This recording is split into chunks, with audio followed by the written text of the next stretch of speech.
Il est 6h30 sur RTI1. Bonjour à tous et bienvenue à ce quart d'heure d'information.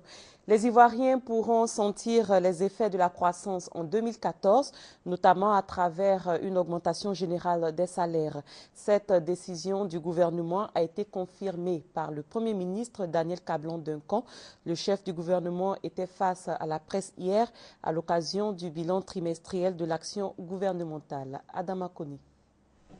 Annoncé le 7 août, le Premier ministre est monté au créneau ce jeudi 5 septembre pour confirmer la décision du chef de l'État d'augmenter les salaires dès l'année prochaine. D'ailleurs, le gouvernement s'active pour donner vie à cette bonne nouvelle. Ce gouvernement, en tout cas, quand il dit « je vais faire quelque chose », il le fait. Mais avant de le faire, il calcule pour savoir combien ça va coûter et comment je le finance, de manière à ce que ça se traduise en réalité. Le président finalement a décidé de cela, il y a une équipe qui travaille dessus et les décisions seront annoncées au Conseil. Vous demandez qu'on vous donne quelques éléments, je ne pourrais pas le donner tant que le Conseil n'a pas pris une décision. Mais les calculs seront faits et la décision donc sera annoncée à la nation par le président de la République après donc décision prise en Conseil des ministres. Mais effectivement, il va y avoir une augmentation qui sera donc opérationnelle en 2014.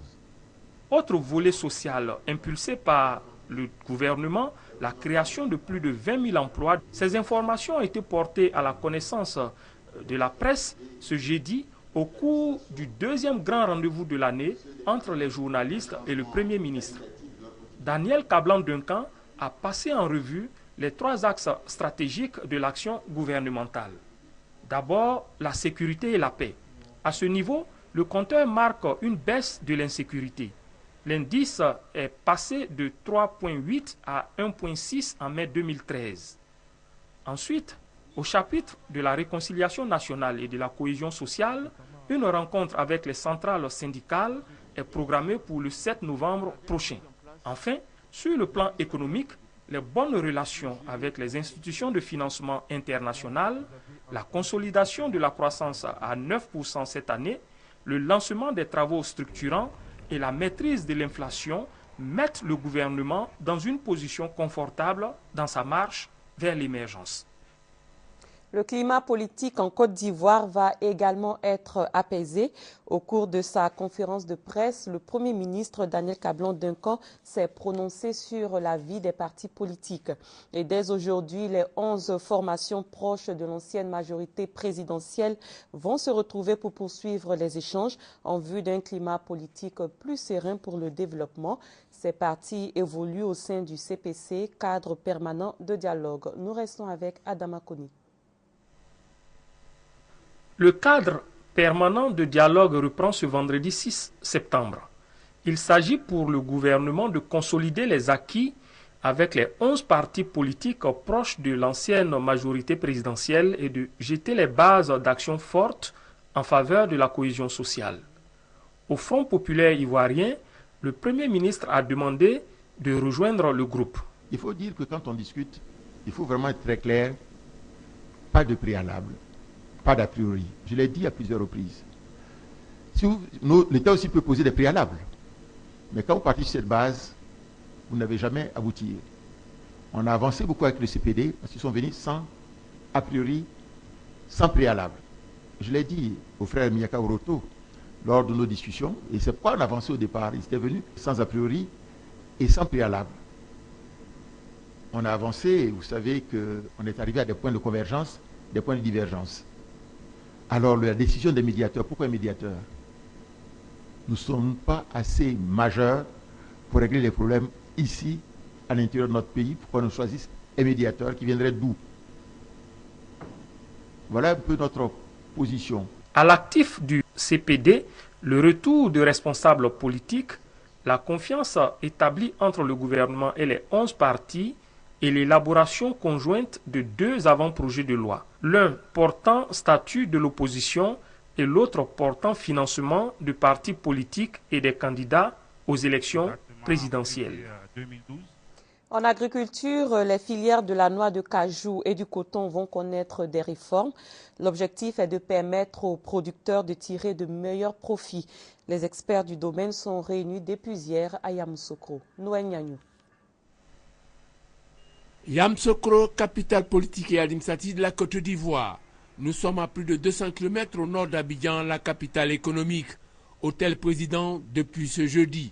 Producteurs de coton et de cajou, acheteurs, égreneurs, transformateurs, responsables des structures publiques et parapubliques, le corps préfectoral des zones nord, est, centre, passe au scanner la réforme des filières anacarde et coton pour la rendre opérationnelle. 72 heures sont consacrées à cet exercice dans 8 commissions qui vont servir de laboratoire, avec pour objectif optimiser la production, garantir les prix aux producteurs, garantir aussi la transparence par la mise en place d'une interprofession représentative et crédible, augmenter le taux de transformation dans le cadre de l'anacarde, in fine, améliorer le cadre de vie des producteurs. Conformément aux vœux du président de la République, Alassane Ouattara, le producteur doit être le premier bénéficiaire du fruit de son labeur. Et toujours en agriculture, l'État de Côte d'Ivoire a décidé d'assainir le secteur du coton. Les détails avec Noël Nyanyou. Le coton, le poumon de l'économie rurale des zones nord et centre, un facteur déterminant de la lutte contre la pauvreté. Assainir les activités de production du coton constitue l'un des axes majeurs de la réforme. Dans cette optique, une loi est votée. Elle attribue des zones exclusives à chaque égreneur. La loi dit que pour une période transitoire, les zones d'exclusivité seront attribuées à des égreneurs. Concrètement, ça veut dire quoi? Vous prenez une partie du territoire où on produit du coton, par exemple autour de Korogo, de Sinématiali à Napié, de Bengué à Tafiré, et vous dites, monsieur le graineur Intel, vous êtes le seul opérateur autorisé à travailler avec les paysans de cette zone. Une disposition qui n'est pas du goût des producteurs, et pour cause. Quand les égreneurs ont la possibilité d'aller partout, ils sont en concurrence partout. Et le paysan, à ce moment-là, peut profiter du fait que les égreneurs sont en concurrence. Mais il faut regarder les choses à long terme. À long terme, les propositions qui sont dans la loi sont bénéfiques pour l'ensemble de la filière. Une commission est consacrée à l'examen de cette disposition avec pour finalité permettre aux producteurs et aux égreneurs de s'en tirer à bon compte. Grave incendie hier à Yamoussoukro. L'incident s'est produit non loin du marché de la ville.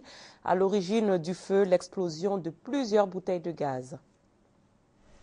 Un magasin de quincaillerie situé à proximité du grand marché de Yamoussoukro est parti en fumée dans la nuit du mercredi à jeudi. Le propriétaire du magasin, la nuit tombée, se livre au trafic des bouteilles de gaz. Il était dedans avec ses employés quand le gaz a pris feu. Lui-même, il a été touché aussi. Actuellement, lui-même est à l'hôpital. Les gens parlent qu'il ne faut pas qu'il va fermer la porte sur lui pour faire affaire des gaz là. Quand on lui parle, il ne comprend pas. Le vieux, même quand on s'assoit devant sa boutique, là, il a parlé jusqu'à lui-même, il est fatigué. Donc nous tous, on est fatigués. Malheureusement pour lui, cette fois, les dieux de la cupidité l'ont tout simplement lâché. Le préjudice subi est estimé à plus de 30 millions de francs CFA. Ce commerçant véreux apprendra à ses dépens que toute activité doit s'exercer selon les règles de l'art. C'était donc un compte-rendu de Noël Nyanyou et de Kwadio Kwame. Retour à Abidjan pour parler du bouleversement que vont connaître les prix de diffusion des annonces publicitaires de la RTI dans les mois à venir. C'est en tout cas ce que prévoit la nouvelle politique commerciale de la RTI Publicité. Cette nouvelle stratégie a été présentée hier aux annonceurs. Victorine Yaoyobo. Cela fait plus de 10 ans que les annonceurs attendaient cette innovation de la RTI, l'ajustement des tarifs des messages publicitaires diffusés sur les 4 chaînes télé et radio.